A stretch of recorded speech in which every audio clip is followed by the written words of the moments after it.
오늘도 책을 듣는 시간, 미나미 책방에 와주셔서 감사합니다. 오늘 소개할 책은 바이북스 출판 조승우 지음의 건강과 다이어트를 동시에 잡는 채소, 과일식입니다. 지금부터 이 책의 내용 중에 건강 장수에 도움이 되는 식사에 관한 내용들을 들려드리겠습니다. 과일 주스를 마시자. 기상 후에는 가장 먼저 물을 한 잔 마셔야 한다. 수면 중에 노폐물을 배출하고자 수분이 부족해졌기 때문이다. 물은 찬물이나 뜨거운 물이 아닌 일반 정수가 좋다. 온도를 유지하기 위해 불필요한 에너지 소모를 막기 위함이다. 저녁 식사를 7시에 마치고 12시간 만에 처음 들어오는 음식은 반드시 과일이나 과일 주스여야 한다. 여전히 독소를 배출해야 하는 몸에 에너지를 주는 유일한 음식이다. 과일에 들어있는 각종 영양소들은 다른 음식을 섭취할 준비를 하게 해준다. 많이 씹지 않아도 소화 에너지가 필요 없는 과일 주스를 마시자.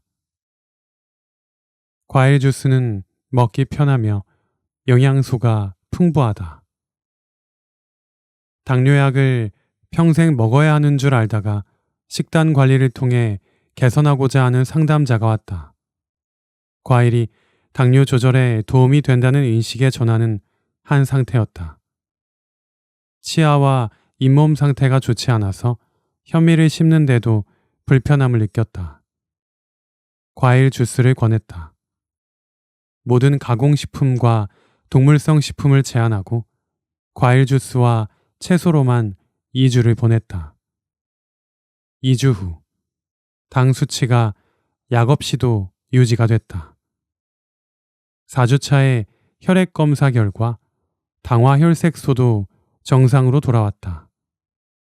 채소, 과일의 자연당이 아니라 가공 설탕이 몸의 혈당 조절 능력을 망가뜨린 것임을 확인하는 순간이었다. 배출, 섭취, 동화, 소화의 3대 주기 중에 배출 주기 새벽 4시에서 낮 12시에는 채소 과일식을 해야 한다. 낮 12시까지는 과일이나 과일 주스만 먹도록 하자. 과일은 있는 그대로 씹어 먹는 것이 좋다. 현재 우리의 식습관은 씹는 것보다 마시는 것을 더 좋아하고 편해한다. 아무리 아침 사과가 좋아도 먹지 않으면 의미가 없다. 사과, 딸기, 당근을 따로 계속 먹지는 못해도 셋을 한 번에 갈아 마시는 건 장소와 시간의 구애를 받지 않는다. 영양소적인 측면에서 접근한다면 어떠한 가공식품보다 훌륭한 것은 따질 필요도 없다. 가장 과학적인 것은 내 몸에 가장 효과적인 것이다. 직접 해보면 된다. 그냥 채소 과일식을 아침에 하는 것보다 과일 주스는 오랫동안 지속할 수 있다. 영양제는 절대 채소 과일을 대체할 수 없다. 과일에는 중요하다고 알려진 영양소 외에도 많은 미량 영양소가 있기 때문이다. 특히나 생명력을 가진 에너지는 가공식품으로는 얻을 수 없다. 스트레스 받거나 화가 나는 상황에 물을 마시면 진정되는 효과가 있다. 과일 주스는 항산화 물질을 혈액에 공급해 활성산소를 빠르게 중화시켜준다. 부부간에 심각한 대화를 나눠야 할 때는 미리 과일 주스를 함께 마시자. 대화 중에 발생하는 활성산소가 중화되면서 싸움으로 가는 것을 막아줄 수 있다. 인류 진화 과정 중 가장 큰 최초의 발견을 불로 꼽는다. 해가 지고 나서도 생활을 가능하게 했다. 다른 육식 동물들로부터 생존하게 했기 때문이다. 문명이 발달함으로써 불의 발견은 전기로 대체가 되었다. 밤낮의 구분이 없어지면서 인간의 생체 리듬에 문제가 생기기 시작했다. 특히 3교대 근무를 하는 사람들의 가장 큰 불편 증상은 불면, 소화불량, 변비 등이다. 야식을 먹게 됨에 따라 비만이 되기 쉽다. 24시간 편의점부터 야식 배달업소 등 언제든지 가공식품을 먹을 수 있는 환경 속에 살고 있다. 먹고 난 후 몸의 노폐물과 음식 찌꺼기를 제거하는 활동에 문제가 생겼다. 아침에는 무조건 과일 주스를 먹고 하루를 시작하자. 몸의 균형이 회복된다. 과일 주스를 효과적으로 먹는 방법. 물도 꼭꼭 씹어 먹으라는 옛말이 있다. 그만큼 씹는 행위가 주는 영향이 크다. 침을 충분히 나오게 하는 것이 췌장에까지 영향을 주는 원리를 이해했다. 현대의학은 아직 암의 원인을 정확히 모른다.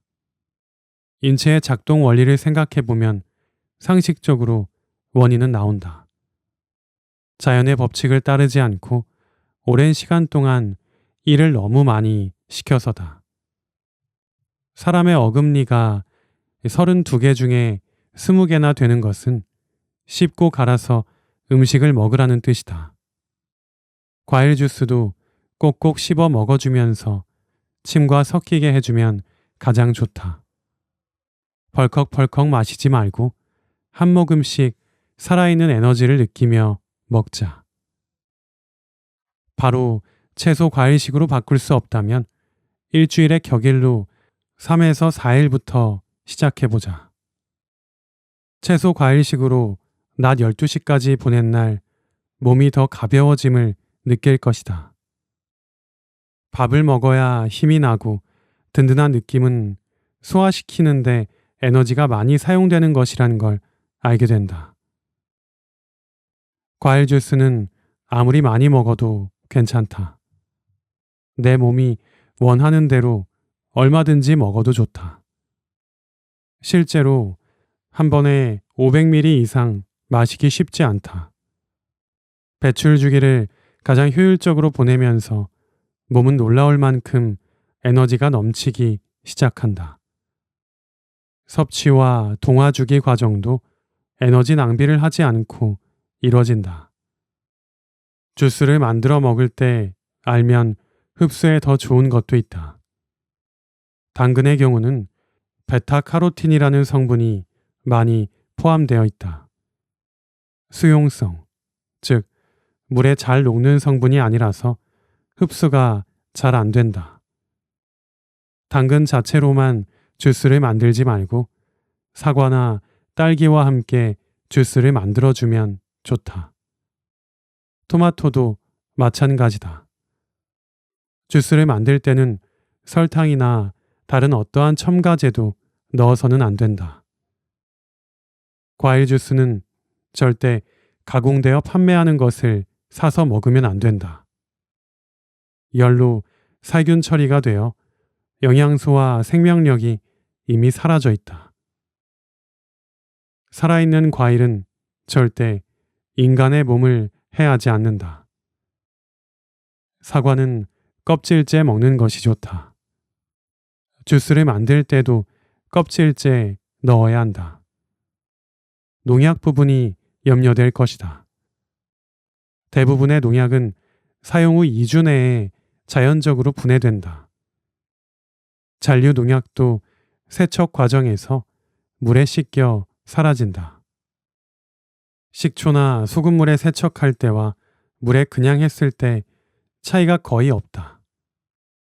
소금물이나 식초에 의해서 영양소가 파괴될 수도 있다. 물에 1분 정도 담갔다가 흐르는 물에 씻어주면 된다. 사과의 꼭지가 움푹 들어간 부분은 잔류 농약이 있을 수 있으므로 제외한다. 딸기 역시 꼭지는 먹지 않는다. 그 어떤 영양제보다 과일 주스가 더 몸에 좋다.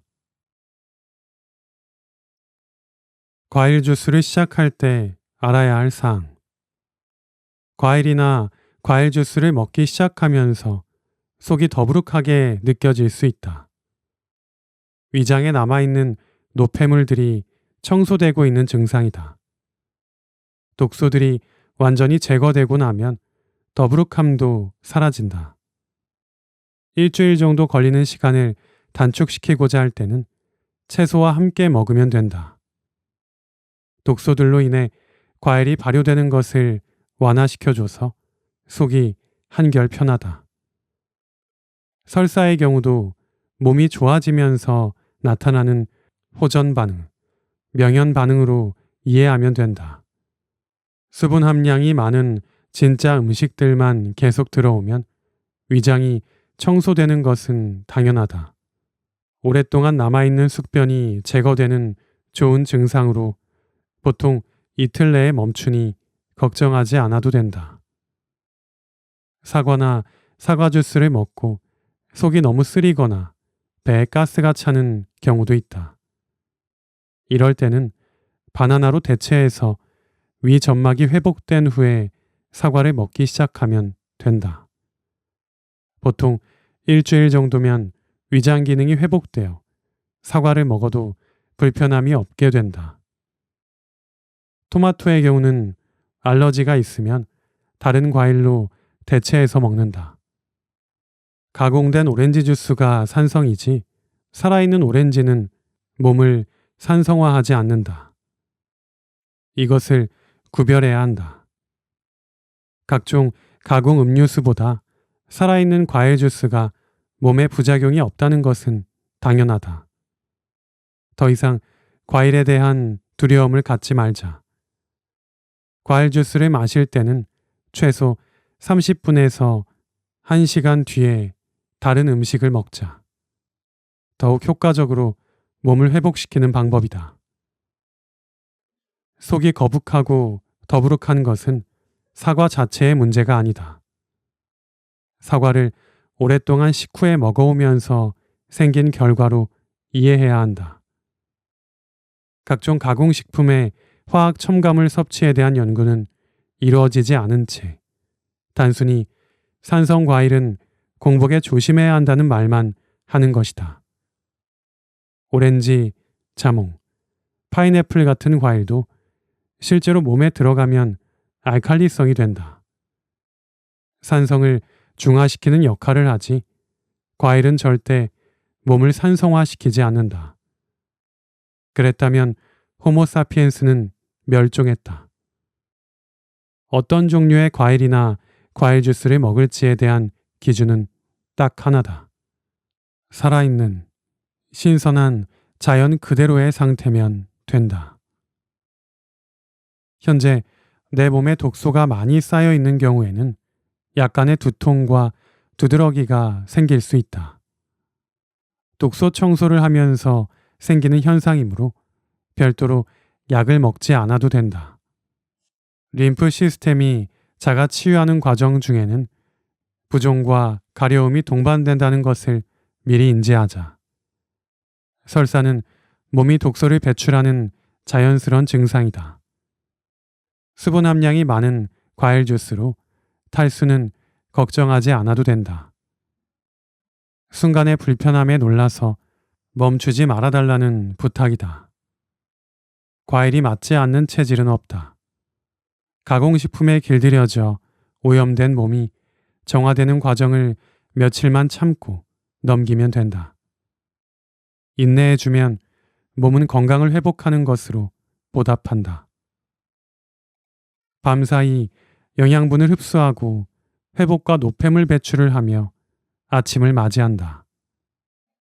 기상 후에는 물을 꼭 한 잔 마셔준다. 낮 12시까지는 과일이나 과일 주스만 먹자. 장소나 시간에 구애 없이 먹기 편한 과일 주스가 좋다. 과일 주스는 독소 배출에 도움을 주며 다른 음식을 받아들일 에너지를 공급해준다. 과일 주스는 절대 가공된 것을 사서 먹어서는 안 된다. 가공 주스가 당을 올리고 산성화시킨다. 농약의 경우는 물에 1분 정도 담궈서 흐르는 물에 헹구면 분해된다. 몸이 정화되는 과정 중에 나타나는 불편한 증상은 며칠 내로 없어진다. 과일 주스로만 아침을 시작하고 보내는 것이 건강을 회복하는 중요한 첫걸음이다. 흰 가루 음식을 피하자. 탄수화물은 자연에서 온 복합 탄수화물과 가공한 정제 탄수화물로 나뉜다. 탄수화물이 혈당에 문제가 되는 것은 정제 탄수화물 때문이다. 백미나 밀가루로 만들어낸 떡이나 빵, 케이크, 면 종류는 먹는 즉시 혈당이 오른다. 혈당을 낮추기 위해 인슐린 호르몬이 많이 분비된다. 간과 지방에 당을 저장하고 나면 혈당이 떨어져 다시 당 섭취를 하게 된다. 당이 당을 부르는 당 중독에 빠지게 되는 원리다. 인슐린을 생산하는 췌장에 문제가 생기면 당뇨병이 된다. 간에 지방이 계속 쌓이면 지방간이 된다. 고혈압과 고지혈증도 함께 온다.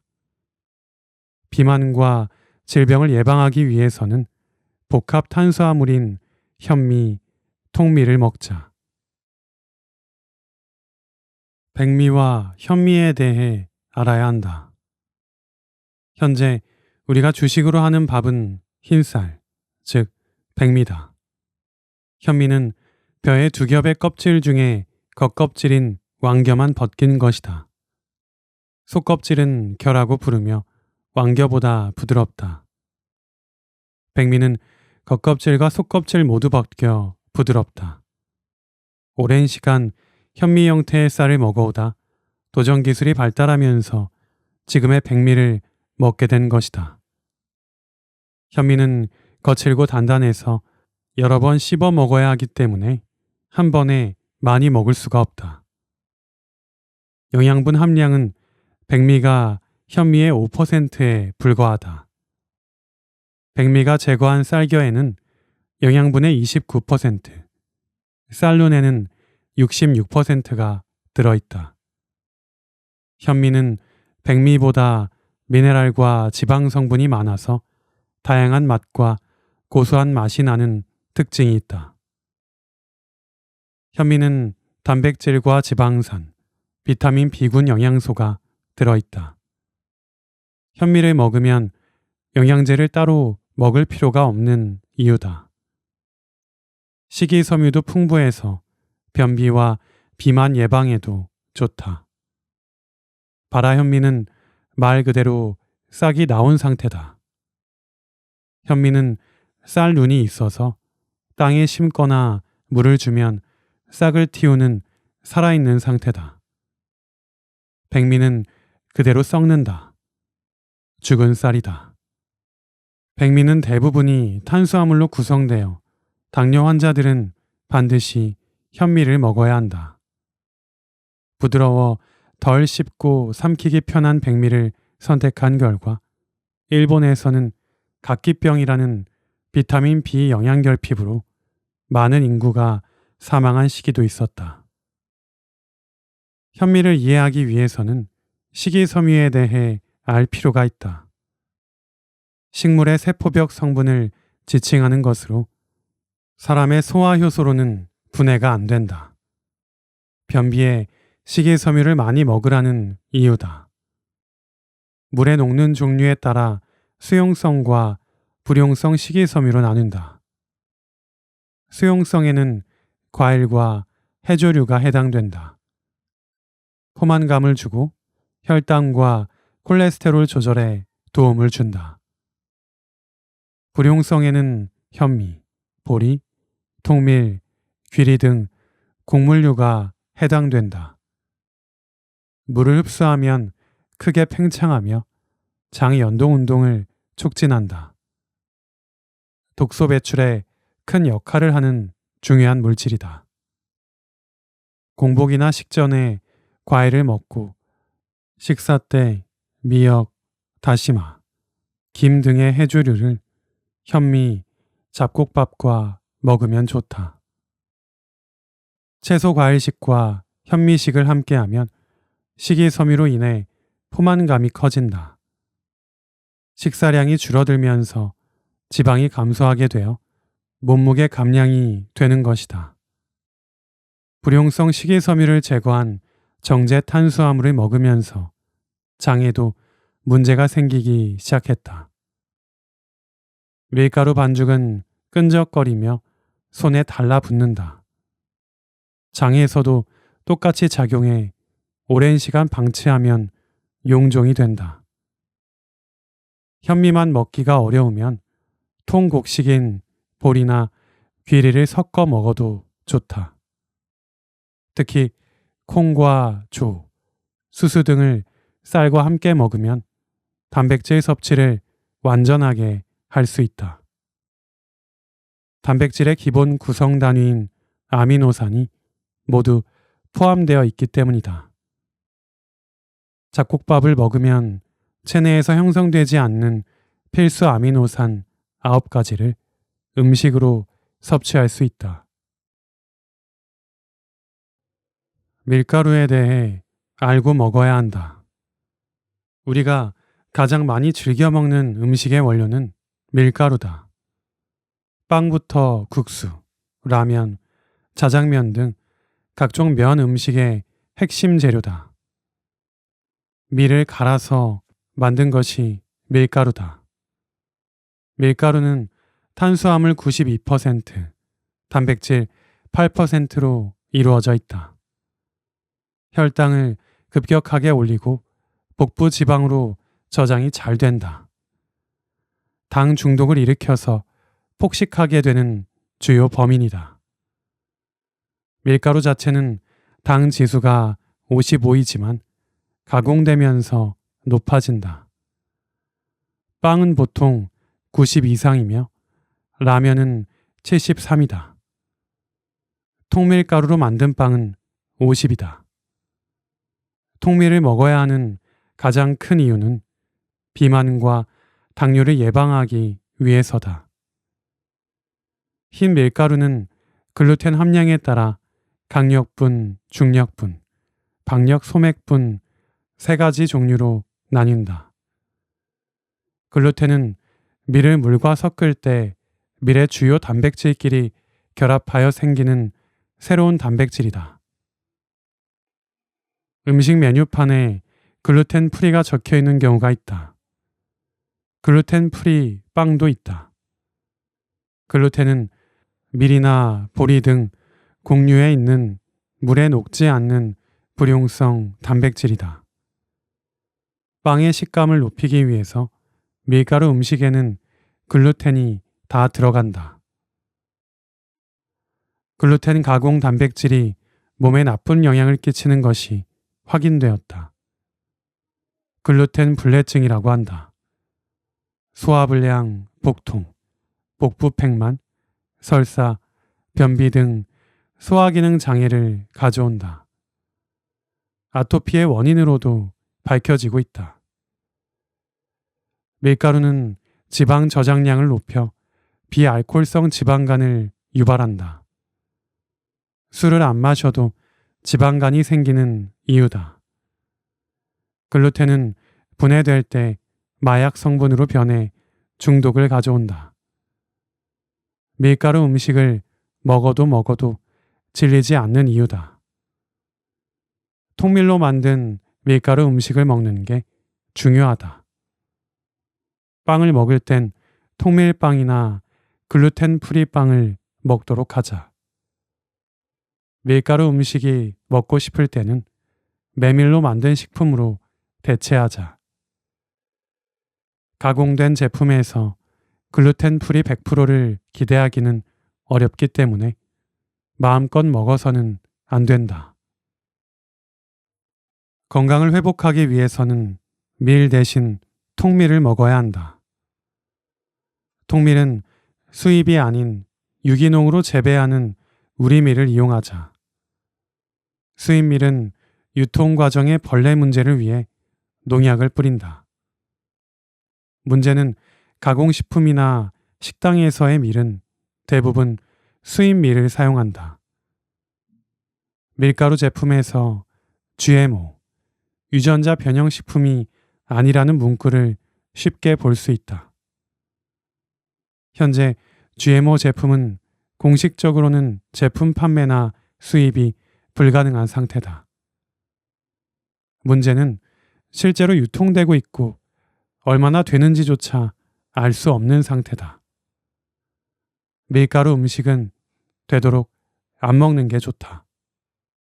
주식인 흰 쌀밥만 섭취하는 것은 영양소 불균형이 올 만큼 좋지 않다. 모든 영양소를 가지고 있는 현미를 먹어야 한다. 당뇨 환자는 반드시 백미에서 현미식으로 바꿔야 한다. 현미에 보리, 귀리, 조, 수수, 콩 등 통곡물을 섞은 잡곡밥을 먹어도 좋다.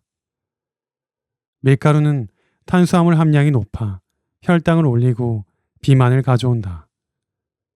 가공 과정에서 글루텐이 나와 소화기능 장애를 비롯해 안 좋은 영향을 끼친다.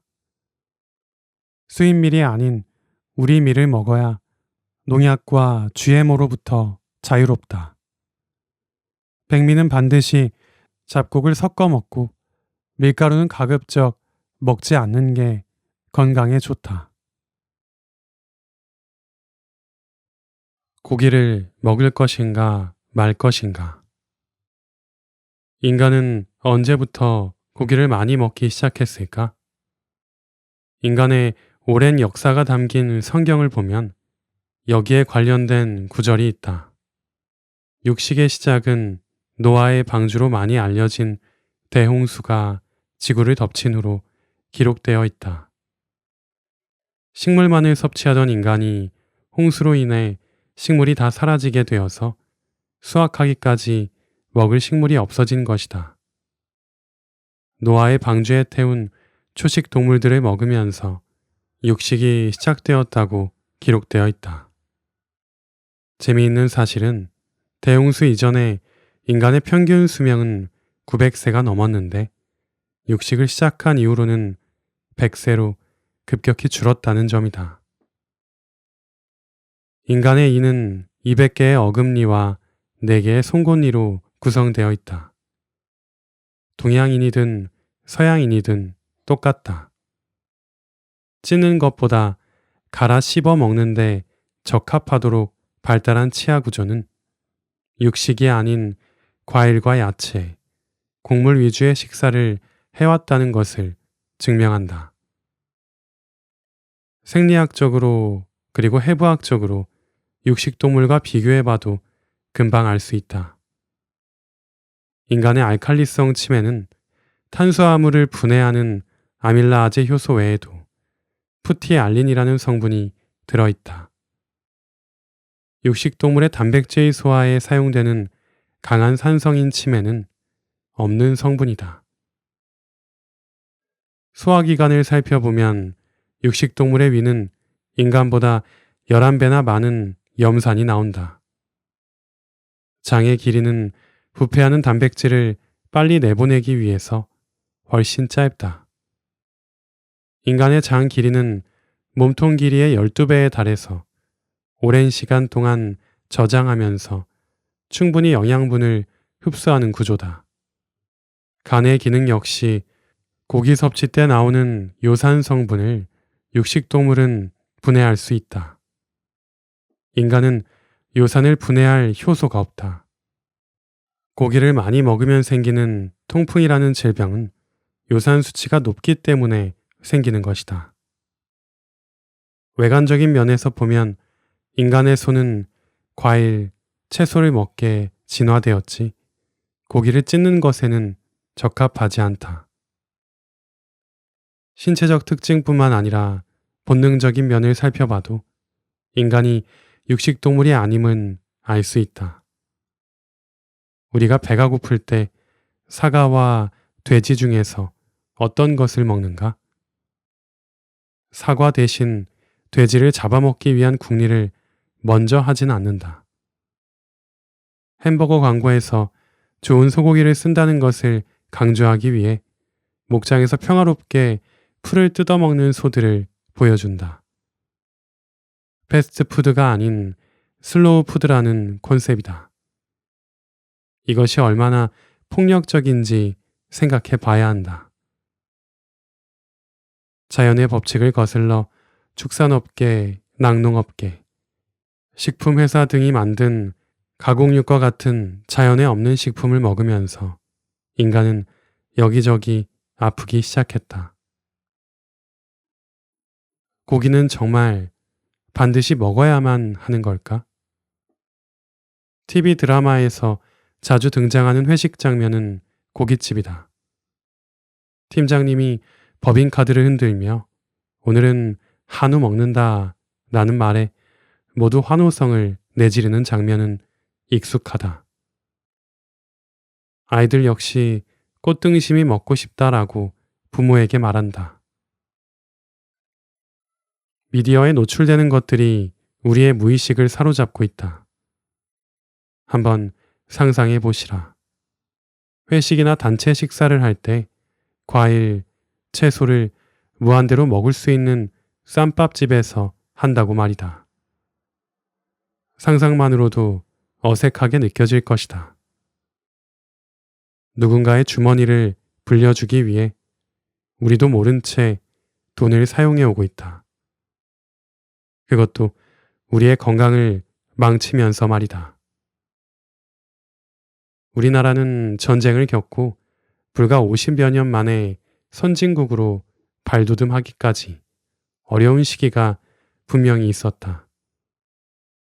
보릿고개는 먹을 식량조차 부족했음을 말해준다. 소고기는 부의 상징이었고 1990년대까지도 특별한 날에만 먹는 음식이었다. 소고기로 대접하는 게 극진한 대우를 하는 것이라는 문화가 생겼다. 오랫동안 형성된 음식 문화로 단백질 섭취는 고기로 해야 한다는 인식이 자리 잡고 있다. 실제 콩에 포함된 단백질이 훨씬 많지만 콩밥을 준다고 해서 좋아하고 감동받는 사람이 더 이상 없는 이유다. 인간이 고기를 먹는 이유는 단순하다. 부드럽고 맛있기 때문이다. 돌이 지난 아기에게 고기를 주면 거부하지 않고 맛있게 먹는다. 부모가 고기를 먹기 때문에 자식도 어렸을 때부터 자연스럽게 접하게 된다. 축산업과 낙농업이 뿌리 깊게 자리 잡은 사회 전반에서 고기의 유해성에 대한 의심은 하지 않는다. 굽거나 훈제하거나 튀긴 고기가 맛이 있는 것이 가장 큰 원인이다. 아무리 영양가가 높아도 맛이 없으면 안 먹는 게 인간의 특성이다. 더 맛있게 만들기 위해서 마블링이 생겼다. 입맛을 중독시키기 위해 각종 화학 첨가제를 넣은 것이 가공육이다. 오랫동안 채식을 해온 불교의 수행자들을 보면 단백질 결핍으로 사망하는 경우는 없다. 증문즉설로 유명한 정토회의 법륜 스님은 70살이 넘으셨다. 매일 새벽 4시에 기상해 명상과 참선, 108배와 법문으로 시작해 전국을 누비며 강연을 한다.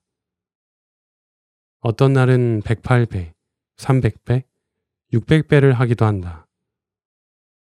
심지어 여유가 있는 시간에는 농사일까지 하신다. 웬만한 20대보다 훨씬 더 왕성한 활동을 하고 있다. 스님은 평생 동안 고기를 드시지 않고 채소 과일식을 하셨다. 그 엄청난 에너지를 과연 어디서 얻는 걸까? 고기를 먹으면 과연 힘이 더 나는 걸까? 서양의 문물을 받아들이는 개화기 시절에 재미난 일화가 있다. 일본 도쿄 의대에 의학과 영양학을 가르치러 온 독일 의사가 있었다. 그는 이동을 할 때 인력 거꾼이 끄는 수레를 타고 놀라움을 금치 못했다. 말 여러 마리와 같은 일을 하는 인력 거꾼이 먹는 음식이라고는 현미와 보리로 만든 주먹밥과 장아찌가 전부였기 때문이다. 안쓰러워하는 마음에 인력 거꾼에게 고기를 먹였는데 몇 번 고기를 먹더니 오히려 소화도 안 되고 피곤하다고 거부했다. 고기를 먹어야 유독 힘이 난다고 하는 건 왜일까? 단백질인 고기가 소화되기 위해 많은 에너지가 사용되는 것을 힘이 난다고 착각하는 것이다. 고기를 먹고 나서 오는 포만감과 나른함에 취한 것일 뿐, 실제 몸이 사용할 에너지는 줄어든다. 고기를 먹으면 찌는 살은 지방에 불과할 뿐 결국 독소 덩어리들이다. 가장 힘센 동물을 생각하면 무엇이 떠오르는가? 친숙한 소나 말이 먼저 떠오를 것이다. 아프리카의 코끼리, 코뿔소, 하마 등도 있다. 이들이 먹는 음식은 무엇인가? 풀과 과일들이다. 인간과 유전자가 유사한 고릴라 역시 과일을 주식으로 한다. 인간보다 30배가 넘는 힘을 가진 고릴라는 고기를 먹고 힘을 내지 않는다. 단백질은 세포를 구성하는 기본 물질이며 면역 시스템을 이루는 주요 성분이다. 단백질은 동물성 식품과 식물성 식품으로 나뉜다. 문제는 단백질을 위해 지방이 많은 고기를 먹으면서부터다. 소는 원래 풀을 먹는다. 부드러운 육질과 빠른 성장을 위해 소에게 동물성 사료를 먹게 했다. 이로 인해 광우병이 생긴 것이다. 광우병이 걸린 소를 먹은 인간도 광우병에 걸린다. 광우병은 인간이 자연의 법칙을 깨서 생긴 가장 대표적인 질병이다. 단백질인 아미노산이 소화 흡수가 가장 복잡하다는 사실을 계속 강조하고 있다. 소화 흡수하는데 많은 에너지가 소비되게 인간의 몸이 설계가 됐을까? 완벽에 가까운 우리 몸을 봤을 때 절대 그렇지 않다. 단백질 1일 섭취 권장량은 평균 60g이다. 그런데 우리는 소고기 200g을 한 번에 먹는다. 고기는 완전히 소화되기까지 평균 50시간 이상이나 걸린다. 얻는 에너지보다 소화 에너지가 훨씬 더 많이 사용된다. 이 시간 동안 영양분 흡수와 독소 배출이 제대로 이뤄지지 않게 된다. 과잉 섭취된 영양소는 독소와 같다. 단백질은 과연 고기에서만 얻을 수 있는 걸까? 사자나 호랑이는 서로 잡아먹지 않는다. 육식동물은 본능적으로 초식동물을 먹는다. 위급 상황에 처하지 않고서는 절대 자연의 법칙을 깨지 않는다. 육식동물이 풀을 먹는 초식동물을 통해 단백질을 얻는 원리다. 아미노산은 열에 약해 가열하는 순간 다 파괴된다. 초식동물을 날로 먹는 이유다. 인간은 식물을 통해서 충분히 필수 아미노산을 얻을 수 있는 존재다. 고기를 매일 섭취해서 필수 아미노산을 섭취해야 한다는 것은 누구를 위한 말인지 이젠 알 것이다. 고기만 먹는 육식동물들은 에너지 소비를 많이 해서 하루 수면 시간이 20시간에 달한다. 과일을 주식으로 하는 원숭이들은 평균 8시간만 잔다. 고기의 단백질 흡수를 위해서는 아미노산에 대한 이해가 필요하다. 단백질이 몸에 사용되기 위해서는 아미노산으로 바뀌어야 한다. 아미노산은 총 23가지 종류가 있는데 15개는 몸에서 합성이 된다. 외부 음식 섭취로 얻어야 하는 8개를 필수 아미노산이라 한다. 필수 아미노산은 모두 식물에서 얻을 수 있다. 현미, 고구마, 감자, 콩, 호박, 옥수수, 당근, 배추, 토마토 등에 다 들어있다. 콩과 견과류에도 함유되어 있다. 해조류 중 김은 36%가 단백질이다. 동물성 단백질이 가진 콜레스테롤은 식물성 단백질에는 없다. 콜레스테롤은 간에서 생성된다. 소화와 흡수가 잘 되는 아미노산은 식물성 단백질에서 얻어야 한다.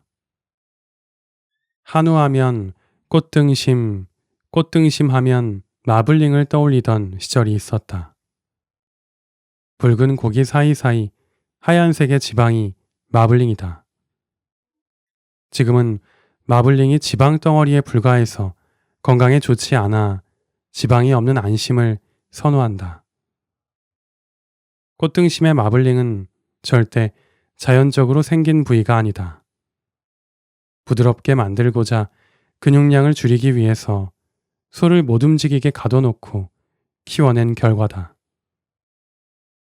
소가 얼마나 스트레스를 받았고 그 고기가 과연 건강할지에 대해서는 더 이상 설명하지 않아도 알 것이다. 1등급 꽃등심을 홍보하는 방법이 근육 생성에 도움이 되는 단백질 섭취였다. 여전히 영양학에서는 근육을 만들기 위해서는 동물성 단백질이 필요하다고 주장한다. 많은 채식주의자들을 통해 근거가 없음이 확인되었는데도 고기를 먹어야 한다는 기사가 주기적으로 쏟아져 나온다. 반복적인 정보의 노출은 채소, 과일로는 단백질 섭취가 부족하다는 인식을 만드는데 성공했다. 현미, 과일, 통곡물, 해조류 모두 양질의 단백질이 들어있다. 쇠고기야말로 단백질 함량이 50% 이하다. 단백질 섭취를 반드시 고기에서 해야 한다면 인류는 호모사피엔스까지 오지 못했다는 것을 기억하자. 고기를 잘 먹는 방법은 무엇일까? 나 역시 구운 고기를 좋아한다. 매일 하루 삼시세끼 고기 반찬을 먹던 시절도 있었다. 고기를 완전히 먹지 않고 지내기는 쉽지 않기에 현실적인 조언을 한다. 우선 사육장에서 사료를 먹여 기른 소나 돼지, 닭을 먹지 말자. 풀을 먹으며 항생제로부터 자유롭게 뛰어다니는 환경에서 기른 고기를 먹자. 고기는 반드시 하루에 한 번만 먹자. 한 번에 150에서 200g 이상 먹지 않도록 제한하자. 외식을 했을 때 1인분만 먹자는 뜻이다. 자신의 손을 주먹 쥐어 보시라. 그 손에 쥐어질 정도의 양이 하루에 소화 가능한 실제 필요한 양이다. 고기를 숯과 같은 직화에 구워 먹으면 타면서 벤조피렌이라는 발암 물질이 나온다. 붉은색 육류와 가공육은 발암 물질로 지정되어 있다. 굽는 과정 중에서 다른 치명적인 발암 물질을 더 먹는 셈이다. 탄 고기를 많이 먹어도 멀쩡하다고 하는 사람은 림프 시스템이 작동한 결과라는 걸 이해할 것이다. 면역 체계가 무너질 때 벤조필에는 조금씩 암세포를 만든다는 걸 명심하자. 암은 절대 금방 만들어지지 않는다. 무심코 먹은 탄 고기가 쌓여서 10년, 20년 뒤에 암세포가 된다. 탄 고기만큼 안 좋은 문화가 알루미늄 호일을 불판에 깔아놓은 것이다. 벤조피렌과 함께 중금속을 함께 먹는 것이니 절대 알루미늄 호일 위에 김치도 구워 먹어서는 안 된다. 고기는 수육이나 보쌈처럼 삶아 먹는 것이 가장 안전하다. 고기를 삶아 먹지 않는 다른 방법을 쓰는 경우에는 모두 발암 물질이 나온다. 직화로 구울 때 나오는 유해 물질은 담배 연기와 자동차 배기가스다. 160도 이상에서 조리를 하면 고기는 모두 발암 물질이 나온다. 고기를 구워 먹을 때 환기가 제대로 되지 않으면 우리는 간접 흡연을 하고 있는 것과 같다. 고기를 먹을 때는 반드시 식이섬유가 풍부한 채소와 같이 먹어야 한다. 고기만 먹는 것보다 쌈 야채와 같이 먹을 때 소화와 노폐물 배출이 잘 이루어진다. 고기가 주는 위험이 완전히 사라지진 않는다. 최소화하기 위해 반드시 쌈 야채를 같이 먹자. 상추나 깻잎은 항산화 작용으로 벤조피렌의 독소를 줄여준다. 양파와 마늘의 알리신 성분은 기름으로 인해 혈관이 막히는 것을 예방해준다. 상추와 깻잎 역시 혈관을 깨끗하게 해주는 역할을 한다. 양파의 퀘세틴 성분은 염증 회복에도 도움이 된다. 고추의 캡사이신 성분은 지방 분해에 도움을 줘서 독소를 줄여준다. 쌈 야채는 비타민, 칼륨, 칼슘 등 다양한 무기질 영양소가 있다. 채소 과일식에 알레르기가 있는 경우 방법. 이 제품은 알레르기 발생 가능성이 있는 땅콩, 호두, 복숭아, 토마토, 우유, 밀을 사용한 제품과 같은 제조시설에서 제조하고 있습니다. 가공식품 뒷면에 주의사항으로 쓰여있는 문구다. 해당 음식에 차이가 있을 뿐 모든 제품에 표기되어 있다. 알레르기에는 항히스타민 약을 먹는다고 널리 알려져 있다. 히스타민은 바이오제닉 아민이라는 신경 전달 물질의 종류로 뇌 기능에 영향을 준다. 알레르기는 몸에 필요 이상의 바이오제닉 아민이 들어올 때 면역 시스템이 반응하는 증상이다. 히스타민은 동물성이나 식물성 단백질을 분해할 때 생긴다. 가장 대표적인 식품이 콩과 토마토다. 간장도 주의해야 한다. 토마토는 항산화 물질이 풍부하며 수분 함량이 높은 아주 좋은 식물이다. 다만 히스타민 함량이 높다. 공복에 먹었을 때 속이 쓰리면서 컨디션이 저하되는 느낌이 든다면 다른 과일과 함께 먹어야 한다. 토마토와 같은 가짓과 식물에는 감자, 피망, 가지, 고추가 있다. 가짓과 식물의 알카로이드 성분과 렉틴 성분이 자가 면역 반응을 불러올 수 있다. 이러한 성분은 가열하면 절반 이하로 줄어든다. 토마토를 살짝 데쳐서 먹으면 좋은 이유 중 하나다. 알레르기가 있는 경우에만 해당된다.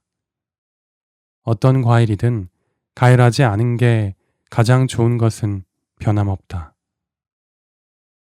과일 중 배는 알레르기를 가장 일으키지 않아서 걱정 없이 먹을 수 있으니 참고하자. 토마토와 같이 살짝 데쳐 먹어도 좋은 채소를 소개한다. 항영양소인 옥살산염이 가열을 통해 줄어드는 효과도 있다. 브로콜리, 양배추, 청경채, 케일, 시금치, 근대 등이 해당된다. 나물을 물에 데친 후 버무려 먹는 전통 요리 방식은 몸에 편한 방식을 찾은 결과다. 옥살산염 자체만 섭취했을 땐 큰 문제가 된다. 과일과 채소는 여러 영양소가 함께 어우러지면서 서로 보완이 된다. 단순히 한 성분만을 추출해 만든 영양제가 아닌 살아있는 음식이다. 과도한 걱정은 전혀 하지 않아도 된다. 알레르기가 있는 경우를 위한 안내일 뿐 대부분은 해당되지 않는다. 식물성 기름을 잘 먹는 방법.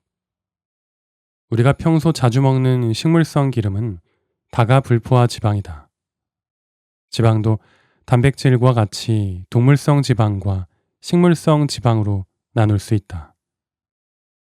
동물성 지방에는 포화 지방이, 식물성 지방에는 불포화 지방이 높다. 불포화 지방은 다시 단일과 다가로 나뉜다. 다가 불포화 지방에 오메가3와 오메가6 지방산이 있다. 옥수수유, 콩기름, 해바라기유, 카놀라유, 홍화유 등의 기름이 여기에 해당된다. 다가 불포화 지방을 많이 먹으면 건강에 문제가 생긴다. 유전자 변형된 옥수수로 만들면서 기름을 추출하기 위해 유해한 화학제를 사용한다. 대량 가공 생산을 위해 화학물질이 들어가면서 몸에 문제를 일으킨다. 아보카도가 세계적으로 영양식품으로 주목받으며 수입을 통해 쉽게 접할 수 있게 되었다. 아보카도에도 염증을 일으키는 포화지방이 들어있어 위험하다고 한다. 하루에 2개 정도 섭취하면 적당하다. 가열해서 먹지 말고 그대로 먹자. 다른 과일들과 함께 먹으면 될 뿐이다. 오메가3 영양제를 매일 챙겨 먹는 것보다 훨씬 안전하다. 아보카도 오일은 많이 먹으면 다가불포화 지방을 너무 많이 섭취할 수 있다. 아보카도 자체로 직접 먹는 것이 좋다. 쉽게 산화하니 가열용으로는 사용하지 않는다. 지중해식 다이어트에서 올리브 오일을 먹으라고 한다. 올리브 오일은 단일 불포화 지방으로 분류되지만 14에서 17%는 포화 지방이다. 나쁜 지방이 포함되어 있어서 너무 많이 먹으면 절대로 좋지 않다. 올리브 오일을 많이 먹으면 서서히 동맥 경화가 진행될 수 있음을 기억하자. 압착하여 짜낸 엑스트라 버진 올리브 오일은 샐러드용으로만 사용한다. 쉽게 산화하기 때문이다. 산화 방지를 위해 어두운 색 유리병에 담아야만 한다. 아몬드, 호두, 마카다미아 등으로 만든 견과류는 열, 빛, 공기에 노출되면 쉽게 산화된다. 반드시 냉장 보관해야 한다. 절대로 가열해서도 안 된다. 홍화유와 해바라기유는 쉽게 산화하므로 안 먹는 게 좋다. 공복감은 녹말 음식으로 보완하자. 인간이 채소 과일식을 하며 진화해온 것은 분명하다. 99.6%의 DNA가 같은 침팬지와의 차이 중 하나는 인간은 녹말을 잘 소화할 수 있는 효소를 갖고 있다는 점이다. 침팬지가 2가지 효소를 생성하는 데 반해 인간은 침에 들어있는 아밀라아제 효소 등 6가지를 형성한다. 3배에 가까운 녹말 소화 능력이다. 이러한 능력 때문에 인간은 아프리카를 벗어나서도 에너지를 섭취해 생활할 수 있게 된 것이다. 채소 과일식과 녹말 음식으로 건강한 에너지를 얻어서 자가치유 능력을 회복하자. 채소 과일식을 먹기 시작하면 포만감이 들지 않는 경우가 있다. 공복감으로 계속 허기가 들면서 짜증이 나면 안 된다. 고구마나 감자와 같은 녹말 음식을 통해 보완을 해주는 것이 좋다. 일주일 정도 채소 과일식을 하면 독소가 충분히 제거되고 그리고 나면 괜찮아진다. 가짜 허기로 인해 채소 과일식을 그만두고 다시 가공식품을 먹어서는 안 된다. 하루 이틀에 끝나는 방법이 아닌 지속 가능하도록 나에게 맞는 방법을 찾아야 한다. 몇 년에 걸쳐 망가진 몸을 2, 3주 만에 회복시킬 수 있는 유일한 방법은 채소, 과일식뿐이다. 과일과 같이 완전 식품에는 고구마와 감자가 있다. 모든 필수 영양소를 채울 수 있다. 고구마와 감자의 녹말에는 탄수화물이 풍부하여 식감도 좋다. 녹말은 씹을수록 신경을 안정시켜주는 호르몬의 변화도 가져온다. 영양학적으로는 동물성 식품인 고기나 생선, 우유를 먹을 필요가 전혀 없다. 녹말 음식에는 고구마, 감자 외에 현미, 옥수수, 보리, 조, 통밀이 있다. 콩과 옥수수는 채소 과일식과 함께 섭취하면 비타민을 보충할 수 있다. 수입산이 아닌 국산 유기농 제품을 이용하자. 채소 과일 중 알레르기를 유발하는 대표적인 것은 토마토와 콩이다. 땅콩 알러지처럼 자신의 체질을 알고 주의를 하면 된다. 토마토, 브로콜리, 케일, 시금치는 물에 살짝 데쳐 먹으면 편하게 먹을 수 있다. 식물성 기름도 많이 먹으면 혈관 질환을 가져온다. 옥수수유, 콩기름, 해바라기유, 카놀라유, 홍화유는 가급적 먹지 않는 게 좋다. 아보카도는 오일보다 그대로 먹자. 엑스트라 버진 올리브 오일은 샐러드용으로 먹고 가열해 먹지 말자. 채소 과일식 중에 오는 공복감은 녹말 음식인 고구마, 감자, 옥수수로 보완하자. 지금까지 바이북스 출판 조승우 지음의 건강과 다이어트를 동시에 잡는 채소 과일식의 일부 내용을 들어보셨습니다. 오늘 들으신 내용 중에 밀가루와 관련한 내용은 저도 대략적으로는 알고 있었으나 이렇게 한 번 더 책을 통해서 밀가루가 우리 몸에 끼치는 부정적인 영향들에 대해서 자세히 알게 되니 앞으로는 밀가루 섭취를 줄여야겠다는 생각을 하게 되었습니다. 이 책에서는 이처럼 오늘 들으신 내용 그리고 채소 과일식과 관련한 정보 외에도 건강에 도움이 되는 많은 내용들을 담고 있습니다. 꼭 한번 읽어보시고 좋은 정보들을 많이 얻어가셨으면 좋겠습니다. 오늘도 소중한 시간 미나미 책방과 함께 해주셔서 감사합니다.